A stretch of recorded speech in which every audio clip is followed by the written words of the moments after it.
Do you thirst for a drink from the well? Jesus is calling. Oh, come to the altar. The Father's arms are open wide. Forgiveness was bought with the precious blood of Jesus Christ.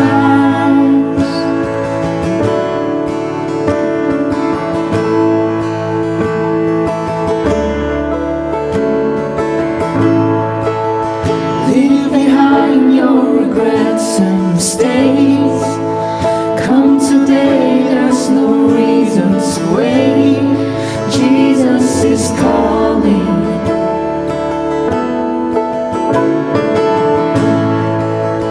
Bring your sorrows and trade them for joy. From the ashes a new life is born. Jesus is calling. Oh, come to the altar. The Father's arms are open wide. Forgiveness was bought with the precious blood of Jesus Christ. Oh, come to the altar. The Father's arms are open wide. Forgiveness was bought with the precious blood of Jesus Christ.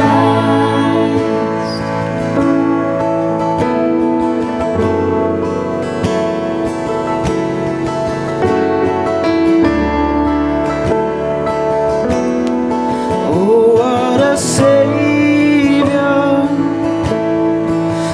Isn't He wonderful? Sing hallelujah! Christ is risen. Bow down before Him, for He is Lord of all. Sing hallelujah! Christ is risen. Oh, what a Savior! Isn't He wonderful? Sing hallelujah! Christ is risen. Bow down before Him, for He is Lord of all. Sing hallelujah! Christ is risen.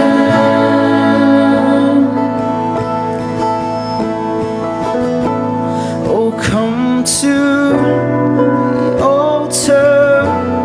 The Father's arms are open wide. Forgiveness was bought with the precious blood of Jesus Christ. Oh, come to the altar. The Father's arms are open wide.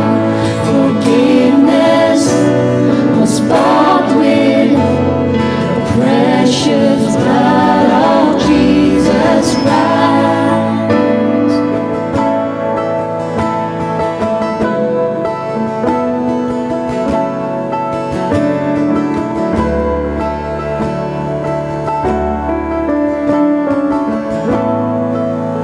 Bear your cross as you wait for the crown.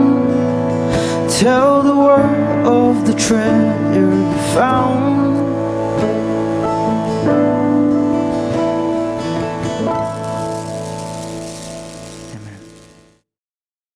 Good morning, church.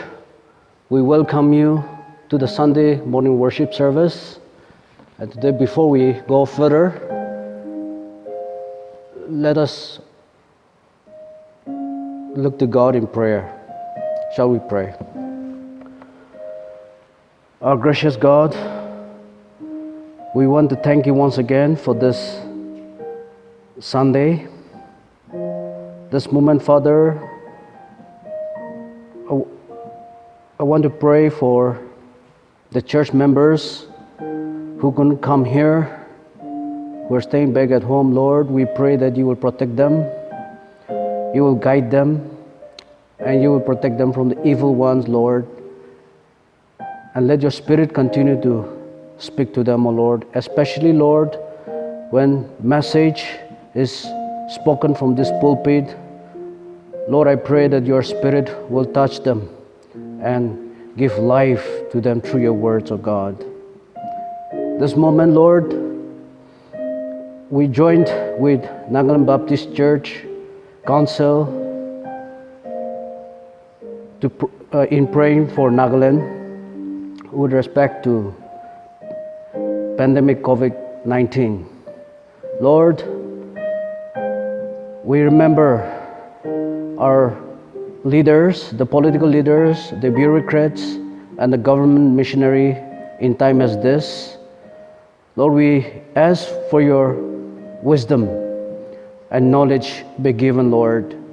At the same time, Father, we also pray that you give them the spirit of discernment, because today there are many advices, suggestions from many quarters, and many words are spoken, and it is very difficult for them to know which is right, which is good for the people. So I pray that you will grant our leaders the wisdom, the discernment to choose what is right and to take right decision for our people. Lord, we also pray for patients who are tested positive with COVID-19. I pray, Father, that you will touch them with your healing hand. Lord Jesus, when you're doing your ministry here on earth, Lord, you have healed them even on Sabbath days. Lord, you know their pain. So I pray, Father, that you will touch them. I also pray that in time as this, as they feel their life is so fragile, Lord, turn their heart to thee in repentance. May they see you, may they have you in their life. Also pray for doctors and nurses who are in the front line. I pray, Father, that as they risk their life, I pray you give them boldness and courage. I also pray that your protection be upon them, Lord, and may they do service as they do for you, Lord, so that your name will be glorified. Father, I also pray for those people who are in the various quarantine centers in various districts of Nagaland. Lord, I pray that you will continue to give them understanding, discernment, that, Lord, they will not become restless, but, Lord, may they know that what government or what people are doing is for the good of all of us. So may you give them that understanding. And even as they stay in a quarantine center, Lord, I also pray that they also come to you in repentance. They seek you, Lord, so that even if life is at risk, Lord, we have security in you. So may you give them that conviction. Father, I also pray for authorities who are managing various quarantine center. I pray you protect them and guide them. You give them patience and endurance and understanding so that they'll be able to manage the quarantine center in a properly, Lord. And also pray for your provisions, that you'll give sufficiency of the needs so that people will be fed properly.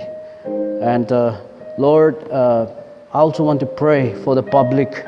Many a time, Father, we think that government is a perfect missionary, but Lord, the government is made up of men who are so imperfect. So Father, may you grant understanding to the public so that, Lord, we don't expect the government to be perfect. On the other hand, Lord, may we support and cooperate with the government for whatever decision they take. And I also pray that you will also give strength and wisdom, sincerity, honesty to all the government missionaries. So in time as this, Lord, that they will be able to give their best for the service of the people. Lord, I also pray that in time as this, when you move in a way to show to the people that we are fallen beings and we have fallen short of your glory, and you, oh God, rebuke man so that they turn to thee. In time as this, Father, let your church rise the arms and to display their love for the people, Lord, and know your purpose and will in time as this, Lord. And Lord, we also thank you for your merciful God.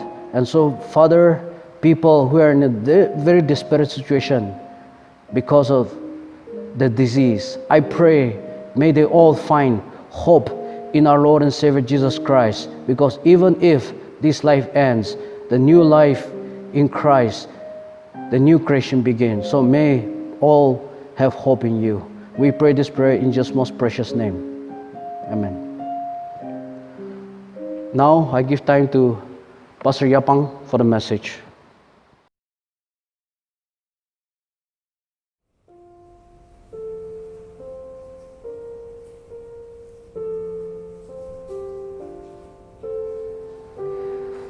C.S. Lewis once said that to be a Christian means to forgive the inexcusable because God has forgiven the inexcusable in you.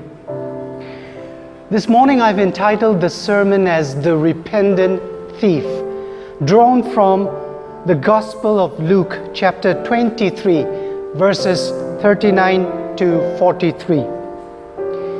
I will be reflecting upon two characters, two criminals who were nailed to the cross on the side of Jesus. One repented, but the other failed to do so. In Luke 23, verses 39 to 43, the Bible says, one of the criminals who hung there hurled insults at him. Aren't you the Christ? Save yourself and us. But the other criminal rebuked him. Don't you fear God? He said, since you are under the same sentence. We are punished justly, for we are getting what our deeds deserve. But this man has done nothing wrong.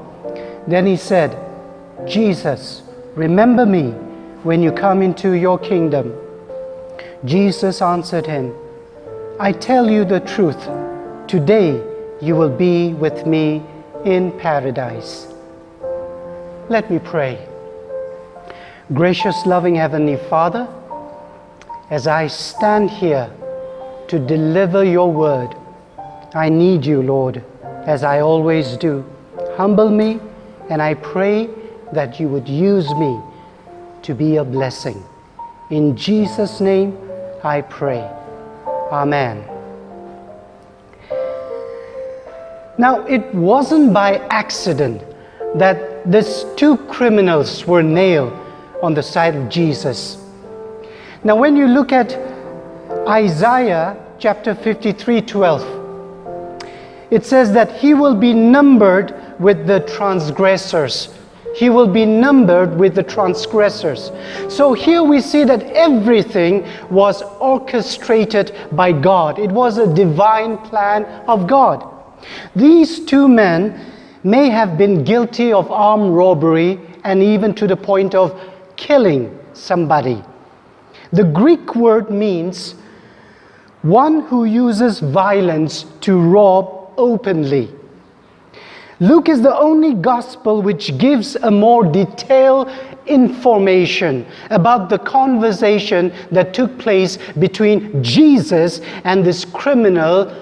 Perhaps this was also the first time that both the criminals had the opportunity to also experience the presence of God. Both could read the Pilate's inscription above Jesus' head, which says, "This is Jesus of Nazareth, the King of the Jews." Both had access to Christ, but only one got through. Now in verse 39, it says, one of the criminals who hung there hurled insults at him. "Aren't you the Christ? Save yourself and us. Save yourself and us." The verb used to describe the thief's mocking is Greek blasphemio, meaning primarily to demean through speech.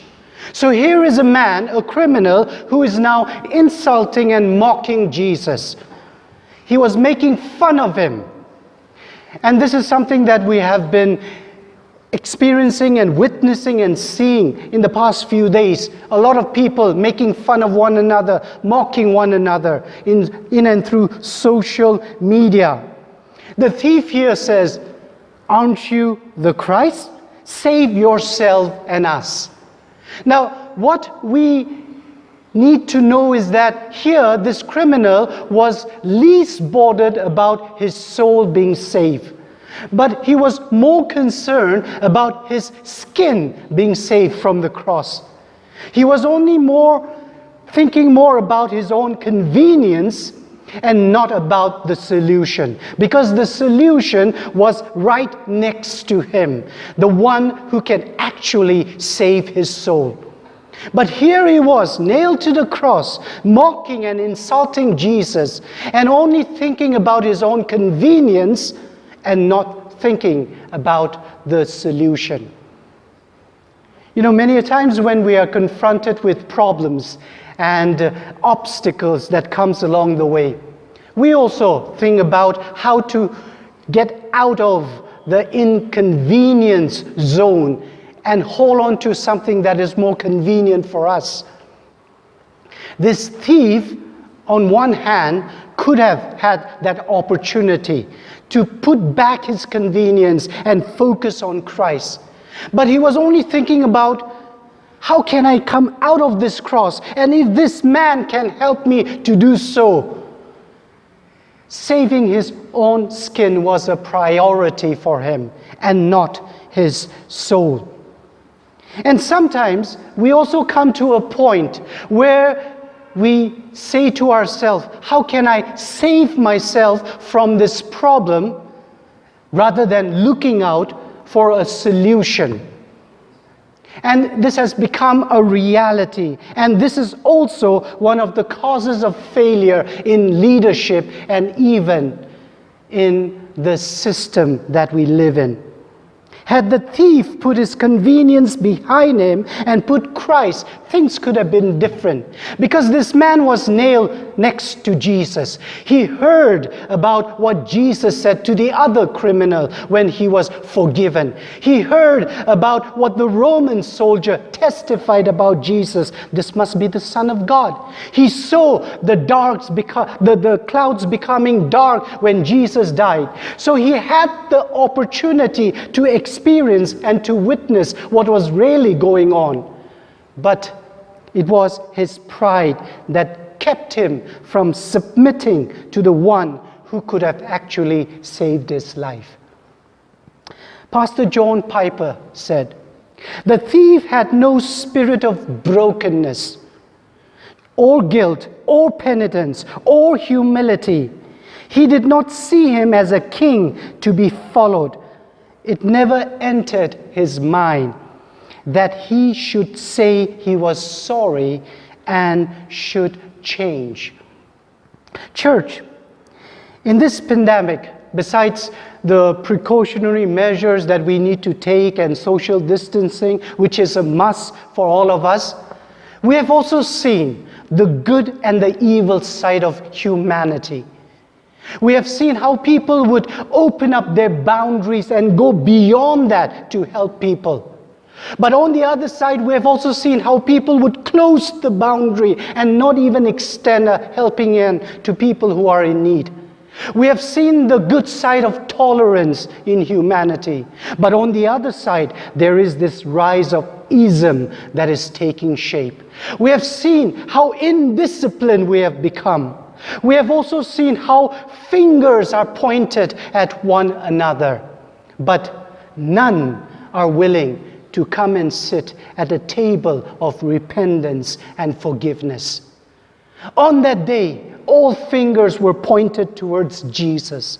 But this one thief decided not to point his finger to Jesus, but point the finger towards himself, because he saw the amount of sin that he was carrying.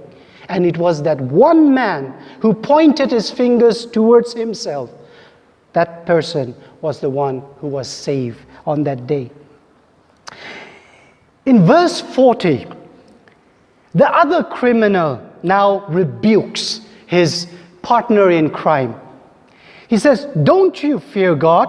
And he said, "Since you are under the same sentence, we are punished justly for we are getting that our deeds deserve. But this man has done nothing wrong." This man has done nothing wrong.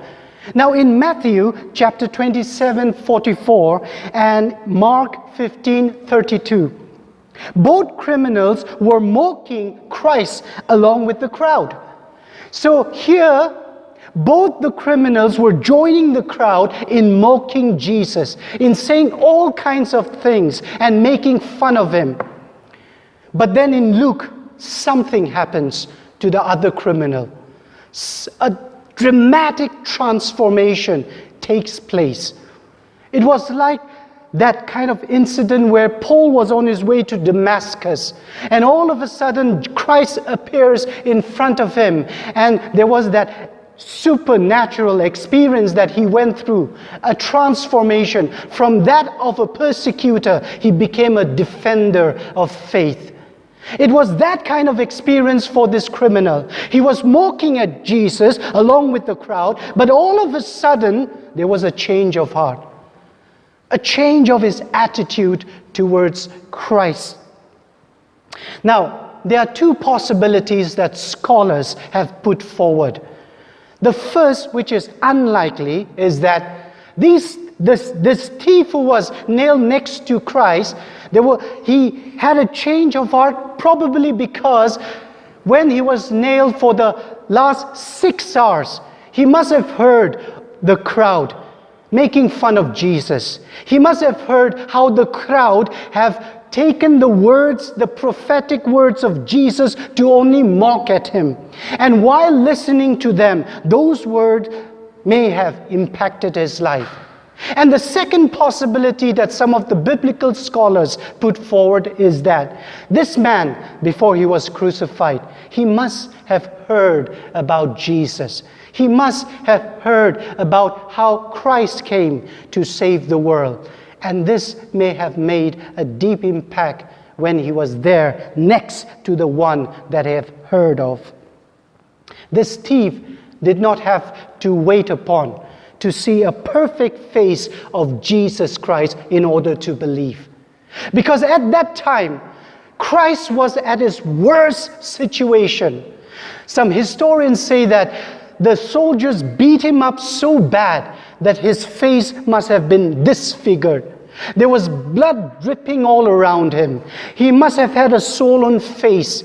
And in that scenario, the worst case scenario, this prisoner, this criminal, this convict who looked at Jesus, a disfigured face of Jesus, still chose to believe in him. He did not have to see a perfect face of Jesus, but just as he was. Friends, this is a lesson for us as well. We don't have to wait for the perfect moment to encounter Christ. We don't have to wait for the perfect moment to repent for our sins. We don't have to wait for the perfect moment where the worship team is singing and we think, this is it for me that I should repent. No, but just as you are, wherever you are, that is good enough for us to humble ourselves at the feet of the cross. The penitent thief feared God because he said to the other criminal, "Don't you fear God?" That also shows that he was a man who feared God. And Jesus was just next to him. These days, when we look around us, the fear and the love of God is missing in our world. The fear and love of Christ is just diminishing and disappearing in our hearts. And it's because of that people are not even realizing and seeing the sin living in them. And they don't want to repent for their mistakes and sin. This criminal was humble enough to admit his faults. Because here the Bible says, we are punished justly, for we are getting what our deeds deserve. We are being punished justly, for we are getting what our deeds deserve. This man was humble enough to admit his weakness and say that, yes, I'm a sinner. I've been living in sin. He was humble enough to just say it out loud, publicly, as well as next to the other criminal of the sin that was living in him. It takes humility for us to come at the feet of Calvary. On that day, Pilate washed his hands. The chief priests, along with the religious leaders and the crowd, thought that they were righteous. On that day, everyone was mocking at Jesus. But this thief saw what Pilate did not see. This thief saw what the chief priests did not see. This thief saw what the crowd did not see. This thief, this criminal, saw Jesus to be righteous. Because the Word of God says, he has done nothing wrong. This man has done nothing wrong. He saw a righteous God just next to him. Friends, the challenge for all of us this morning is this, that we don't just believe in a righteous God, but are we also living a righteous life? Are we also living a righteous life? We do not want to admit our wrongdoings, our sins, our hidden agenda. We don't want correction, but praises we love. The challenge lays before us. The thief acknowledged that Jesus is King. In NKJV, it says, "Lord, remember me." In NIV, he calls out and he says, "Jesus, remember me." And the Lord responds by saying, "Today you will be with me in paradise." John MacArthur said this about this thief.